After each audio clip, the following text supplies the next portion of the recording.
हालिया दिनों में हमने देखा है कि खैबर पख्तूनख्वा का जो सूबा है वो सैलाब से भी बहुत ज़्यादा मुतासर हुआ है और मलकन डिवीज़न वहाँ पर सबसे ज़्यादा तबाही आई है। और खैबर पख्तूनख्वा की जो सूबाई हुकूमत है वो रिलीफ़ और रेस्क्यू की सरगर्मियों में भी अभी इसके लिए वो काम कर रही है। लेकिन इसके साथ साथ एक और चैलेंज दरपेश है। खैबर पख्तूनख्वा में दहशत गर्दी की हालिया लहर सामने आई है, मज़ीद ये शिद्दत इख्तियार कर रही है। इस हवाले से पाकिस्तान का मौक़िफ़ ये रहा है कि खैबर पख्तूनख्वा में दहशत गर्दी के लिए TTP को अफगानिस्तान से मदद मिल रही है। डिप्टी प्राइम मिनिस्टर और वज़ीर ख़ारजा इसहाक़ डार ने कहा है कि अफ़गान हुकूमत से हमारा एक ही मुतालबा है कि वो तहरीक तालिबान के ख़िलाफ़ कार्रवाई करे और उन्हें हमारे हवाले किया जाए। खैबर पख्तूनख्वा में हालिया दहशत गर्दी की जो लहर है और तहरीक तालिबान पाकिस्तान को लेकर पाकिस्तान और अफगानिस्तान के दरमियान होने वाली हालिया बातचीत के हवाले से हम बात करेंगे। तज़ियाकार और director news Khorasan diary Ehsanullah महसूस साहब हमारे साथ मौजूद हैं। एहसानुल्लाह साहब, बहुत शुक्रिया आपके वक्त के लिए। फरमाइएगा कि अभी एकदम हमने ये देखा है कि खैबर पख्तूनख्वा में दहशत गर्दी के वाक़यात बहुत ज़्यादा बड़े हैं। सिक्योरिटी फोर्सेस को नुकसान पहुँचाया जा रहा है, उनको शहीद किया जा रहा है। आप क्या समझते हैं कि इन वाक़यात को देखते हुए तहरीक तालिबान पाकिस्तान जो है उनको कंट्रोल करने में बिल्कुल नाकाम दिखाई दे रही है अफ़गान तालिबान?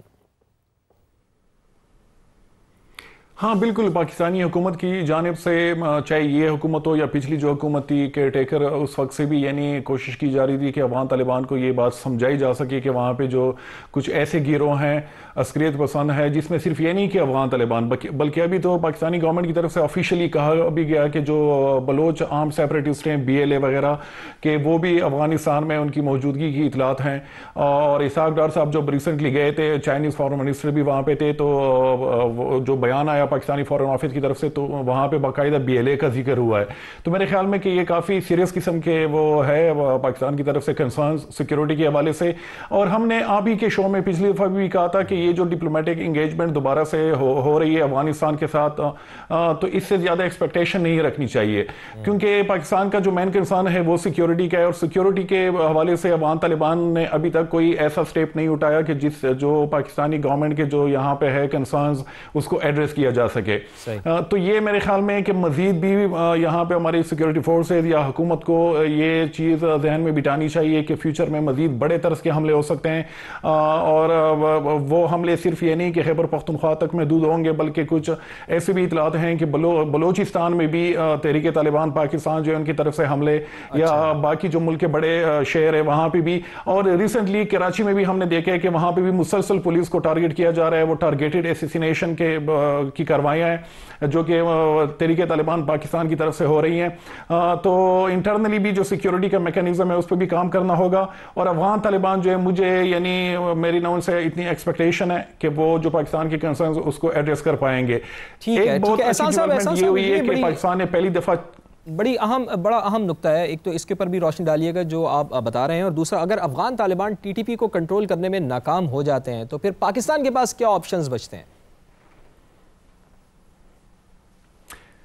मैं तो अगर ऑनेस्टली मुझसे पूछे तो मुझे तो यही लग रहा है कि दोनों ममालिक के बीच में यानी चीज़ें जा सकती हैं मज़ीद, यानी खराबी इन सेंस के पाकिस्तान को हो सकता है मजबूरन यानी ऐसे इकदाम उठाने होंगे कि जो अक्रॉस द बॉर्डर वहाँ पे हाइड आउट्स हैं TTP के या उनकी जो लीडरशिप है कि उनको टारगेट किया जा सके। क्योंकि जिस तसलसल के साथ हमले हो रहे हैं अभी पिछले सिर्फ 2-3 दिनों में तकरीबन 11 के करीब सिक्योरिटी फोर्सेस के एहलकार हैं वो टारगेट बने, और इससे ज़्यादा जो है वो जख्मी हुए हैं।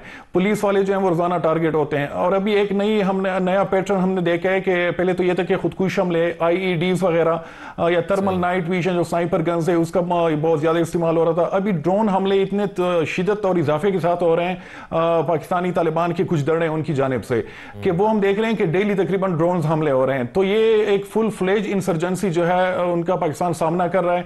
और हमारे जो सीनियर ऑफिशियल्स हैं वो अफगानिस्तान को बराह रास्त इसका जिम्मेदार ठहराते हैं। लेकिन एक चीज़ जो पाकिस्तान ने डिप्लोमेटिक फ्रंट पे मेरे ख्याल में एक अच्छी पेशरफ्त है कि चाइना को भी इंगेज कर दिया है, एक ट्राइलेटरल मैकेनिज्म कि चाइना को भी अपने साथ मिला लिया है। और चाइना ने भी एग्जैक्टली वही कंसर्न्स रिसेंटली वो रेज किए हैं सिक्योरिटी के हवाले से कि जो अफगान सरजमीन है वो सिर्फ ये नहीं कि TTP या BLA वगैरह, बल्कि एंटी चाइना जो कुछ ग्रुप्स हैं उनकी भी वहाँ पे प्रेजेंस है। तो मेरे ख्याल में कि डिप्लोमेटिक फ्रंट पे ये जो है पाकिस्तान की ये अच्छा डिसीजन है या मूव कह लें कि उससे एक प्रेशर बिल्ड होगा अफगान तालिबान पे। बिल्कुल ठीक है, डिप्लोमेटिक फ्रंट पर तो ये एक अच्छा इनिशिएटिव है जो पाकिस्तान की जानिब से लिया जा रहा है। लेकिन मकामी आबादी की भी मैं ज़रा थोड़ा सा चाहूँगा कि आप इस तरफ भी ज़रा हमें थोड़ा सा मैं आपको निशानदेही करता हूँ, आप बताएं कि मकामी लोग तो ये नहीं चाहते ना एहसान साहब कि वहाँ पर किसी किस्म का कोई ऑपरेशन हो, लेकिन हम ये देख रहे हैं कि दहशत गर्दों की जानिब से जो हमले किए जा रहे हैं वो पुलिस को निशाना बनाया जा रहा है, सिक्योरिटी फोर्सेस को निशाना बनाया जाता है, फिर उनके ऊपर हमले करके रियासत को कमज़ोर करने की कोशिश की जाती है।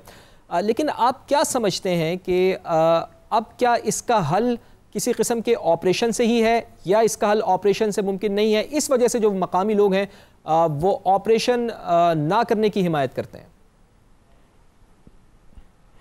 उसमें एक चीज है जो मेरी समझ के मुताबिक ये कंफ्यूजन है। यहाँ पे भी अभी भी ऑपरेशन के हवाले से भी कंफ्यूजन है, अभी भी अफगानिस्तान के जो मामला है कि उसके साथ कैसे मामला आगे बढ़ाने हैं उसमें भी कंफ्यूजन है।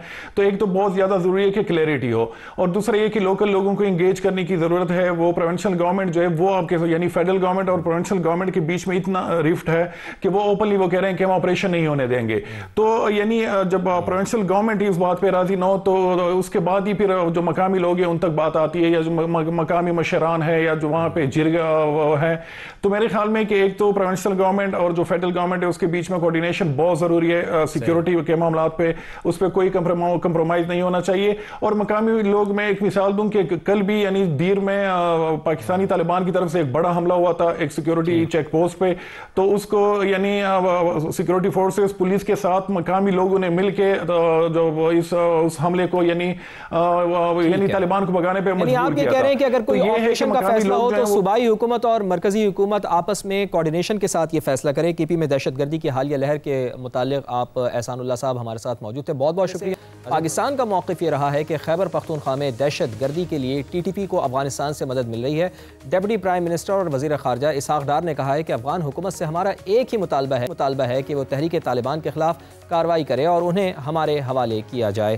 खैबर पख्तूनख्वा में हालिया दहशतगर्दी की जो लहर है और तहरीक तालिबान पाकिस्तान को लेकर पाकिस्तान और अफगानिस्तान के दरमियान होने वाली हालिया बातचीत के हवाले से हम बात करेंगे। तज़ियाकार और director news Khorasan diary Ehsanullah महसूस साहब हमारे साथ मौजूद हैं। एहसानुल्लाह साहब, बहुत शुक्रिया आपके वक्त के लिए। फरमाइएगा कि अभी एकदम हमने ये देखा है कि खैबर पख्तूनख्वा में दहशतगर्दी के वाक़यात बहुत ज़्यादा बड़े हैं, सिक्योरिटी फोर्सेस को नुकसान पहुँचाया जा रहा है, उनको शहीद किया जा रहा है। आप क्या समझते हैं कि इन वाक़यात को देखते हुए तहरीक तालिबान पाकिस्तान जो है उनको कंट्रोल करने में बिल्कुल नाकाम दिखाई दे रही है अफ़गान तालिबान? हाँ बिल्कुल, पाकिस्तानी हुकूमत की जानिब से चाहे ये हुकूमत हो या पिछली जो हुकूमत थी केयर टेकर, उस वक्त से भी यानी कोशिश की जा रही थी कि अफगान तालिबान को ये बात समझाई जा सके कि वहाँ पे जो कुछ ऐसे गिरोह हैं अस्करियत पसंद है, जिसमें सिर्फ ये नहीं कि अफगान तालिबान बल्कि अभी तो पाकिस्तानी गवर्नमेंट की तरफ से ऑफिशियली कहा भी गया कि जो बलोच आर्म सेपरेटिस्ट हैं BLA वगैरह के, वो भी अफगानिस्तान में उनकी मौजूदगी की इतलात हैं। और इसहाक़ डार साहब जब रिसेंटली गए थे, चाइनीज़ फॉरेन मिनिस्टर भी वहाँ पे थे, तो जो बयान आया पाकिस्तानी फॉरेन ऑफिस की तरफ से तो वहाँ पे बाकायदा BLA का जिक्र हुआ है। तो मेरे ख्याल में कि ये काफ़ी सीरियस किस्म के वो है पाकिस्तान की तरफ से कंसर्न सिक्योरिटी के हवाले से। और हमने आप ही के शो में पिछली दफ़ा भी कहा था कि ये जो डिप्लोमेटिक इंगेजमेंट दोबारा से हो रही है अफगानिस्तान के साथ, तो इससे ज़्यादा एक्सपेक्टेशन नहीं रखनी चाहिए, क्योंकि पाकिस्तान का जो मेन कंसर्न है वो सिक्योरिटी का है। और सिक्योरिटी के हवाले से अफगान तालिबान ने अभी तक कोई ऐसा स्टेप नहीं उठाया कि जो पाकिस्तानी गवर्नमेंट के जो यहाँ पे है कंसर्न्स उसको एड्रेस किया जा सके। तो ये मेरे ख्याल में कि मजीद भी यहाँ पे हमारी सिक्योरिटी फोर्सेज या हुकूमत को ये चीज़ जहन में बिठानी चाहिए कि फ्यूचर में मजीद बड़े तर्ज के हमले हो सकते हैं। और वो हमले सिर्फ ये नहीं कि खैबर पख्तूनख्वा तक महदूद होंगे, बल्कि कुछ ऐसे भी इतलात हैं कि बलोचिस्तान में भी तहरीक तालिबान पाकिस्तान जो है उनकी तरफ से हमले, या बाकी जो मुल्क के बड़े शहर है वहाँ पर भी। और रिसेंटली कराची में भी हमने देखा है कि वहाँ पर भी मुसलसल पुलिस को टारगेट किया जा रहा है। वो टारगेटेड एसेसिनेशन की कार्रवाइयाँ हैं जो कि तहरीक तालिबान पाकिस्तान की तरफ से हो रही हैं। तो इंटरनली भी जो सिक्योरिटी का मैकेनिज्म है उस पर भी काम करना होगा। और अफगान तालिबान जो है, मुझे यानी मेरी नौन से इतनी एक्सपेक्टेशन है कि वो जो पाकिस्तान के कंसर्न्स उसको एड्रेस कर पाएंगे। एक बहुत अच्छी डेवलपमेंट ये हुई है कि पाकिस्तान ने पहली दफा बड़ा अहम नुक्ता है, एक तो इसके ऊपर भी रोशनी डालिएगा जो आप बता रहे हैं, और दूसरा अगर अफगान तालिबान TTP को कंट्रोल करने में नाकाम हो जाते हैं तो फिर पाकिस्तान के पास क्या ऑप्शंस बचते हैं? मैं तो अगर ऑनेस्टली मुझसे पूछे तो मुझे तो यही लग रहा है कि दोनों ममालिक के बीच में यानी चीज़ें जा सकती हैं मज़ीद, यानी खराबी इन सेंस के पाकिस्तान को हो सकता है मजबूरन यानी ऐसे इकदाम उठाने होंगे कि जो अक्रॉस द बॉर्डर वहाँ पे हाइड आउट्स हैं TTP के या उनकी जो लीडरशिप है कि उनको टारगेट किया जा सके, क्योंकि जिस तसलसल के साथ हमले हो रहे हैं अभी पिछले सिर्फ 2-3 दिनों में तकरीबन 11 के करीब सिक्योरिटी फोर्सेस के एहलकार हैं वो टारगेट बने और इससे ज़्यादा जो है वो जख्मी हुए हैं। पुलिस वाले जो हैं वो रोजाना टारगेट होते हैं। और अभी एक नया पैटर्न हमने देखा है कि पहले तो ये था कि खुदकुश हमले IEDs वगैरह या थर्मल नाइट विजन जो स्नाइपर गन्स है उसका बहुत ज़्यादा इस्तेमाल हो रहा था। अभी ड्रोन हमले इतने शिद्दत और इजाफे के साथ हो रहे हैं पाकिस्तानी तालिबान के कुछ दड़े उनकी जानिब से कि वो हम देख रहे हैं कि डेली तकरीबन ड्रोन हमले हो रहे हैं। तो ये एक फुल फ्लेज इंसर्जेंसी जो है उनका पाकिस्तान सामना कर रहा है और हमारे जो सीनियर ऑफिशियल्स हैं वो अफगानिस्तान को बराह रास्त इसका जिम्मेदार ठहराते हैं। लेकिन एक चीज़ जो पाकिस्तान ने डिप्लोमेटिक फ्रंट पे मेरे ख्याल में एक अच्छी पेशरफ्त है कि चाइना को भी इंगेज कर दिया है, एक ट्राइलेटरल मैकेनिज्म कि चाइना को भी अपने साथ मिला लिया है। और चाइना ने भी एग्जैक्टली वही कंसर्न्स रिसेंटली वो रेज किए हैं सिक्योरिटी के हवाले से कि जो अफगान सरजमीन है वो सिर्फ ये नहीं कि TTP या BLA वगैरह बल्कि एंटी चाइना जो कुछ ग्रुप्स हैं उनकी भी वहां पे प्रेजेंस है। तो मेरे ख्याल में कि डिप्लोमेटिक फ्रंट पे ये जो है पाकिस्तान की ये अच्छा डिसीजन है या मूव कह लें कि उससे एक प्रेशर बिल्ड होगा अफगान तालिबान पे। बिल्कुल ठीक है, डिप्लोमेटिक फ्रंट पर तो ये एक अच्छा इनिशिएटिव है जो पाकिस्तान की जानिब से लिया जा रहा है। लेकिन मकामी आबादी की भी मैं ज़रा थोड़ा सा चाहूँगा कि आप इस तरफ भी ज़रा हमें थोड़ा सा मैं आपको निशानदेही करता हूँ, आप बताएं कि मकामी लोग तो ये नहीं चाहते ना एहसान साहब कि वहाँ पर किसी किस्म का कोई ऑपरेशन हो, लेकिन हम ये देख रहे हैं कि दहशत गर्दों की जानिब से जो हमले किए जा रहे हैं वो पुलिस को निशाना बनाया जा रहा है, सिक्योरिटी फोर्सेस को निशाना बनाया जाता है, फिर उनके ऊपर हमले करके रियासत को कमज़ोर करने की कोशिश की जाती है। लेकिन आप क्या समझते हैं कि अब क्या इसका हल किसी किस्म के ऑपरेशन से ही है या इसका हल ऑपरेशन से मुमकिन नहीं है, इस वजह से जो मकामी लोग हैं वो ऑपरेशन ना करने की हिमायत करते हैं? उसमें एक चीज़ है जो मेरी समझ के मुताबिक कि कन्फ्यूजन है यहाँ पे भी, अभी भी ऑपरेशन के हवाले से भी कन्फ्यूजन है, अभी भी अफगानिस्तान के जो मामलात है कि उसके साथ कैसे मामलात आगे बढ़ाने हैं उसमें भी कन्फ्यूजन है।